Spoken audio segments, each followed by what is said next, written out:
Meanwhile, here in this country, the federal government has unveiled a new initiative today aimed at combating the rising cases of extortion in Canada. Finance Minister François-Philippe Champagne was one of 3 cabinet ministers at that announcement.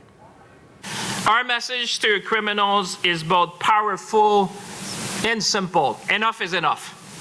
And this morning, we're going to double down on measures to fight extortion. That is the key message that I'm sending to all those who are listening and watching at home and will read about these announcements today. And the CBC's Megan Fitzpatrick was at today's announcement and joins me now live from Mississauga. So, Megan, what more can you tell us about this new initiative aimed at extortion in this country?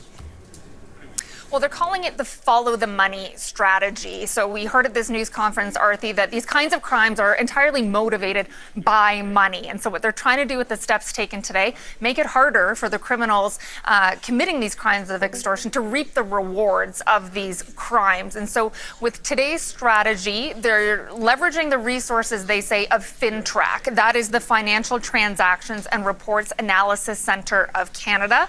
And so they say there's going to be new partnerships between FINTRAC and the government and financial institutions like banks and credit unions so that they're sharing more financial intelligence, that they can get information faster and relevant information to try and crack down on these crimes.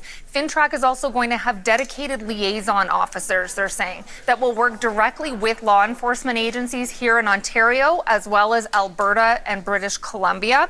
They're also going to issue clear guidance to financial institutions in terms of how to detect these kinds of crimes, looking for suspicious behavior, essentially, patterns in behavior to try and detect these crimes.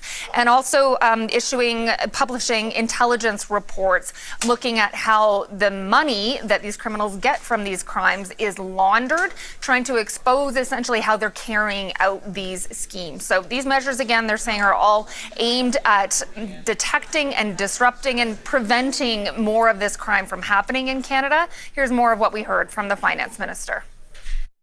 When we follow the money, we expose the networks behind these crimes, we identify those which are responsible, and we disrupt their ability to operate, whether it's here in the Peel region, in Canada, and even internationally. So now, Megan, just how big of a problem is extortion in this country? Well, we got an indication at the news conference how prevalent it is just here in Peel region alone, which includes the city of Mississauga, where we are right now, as well as Brampton.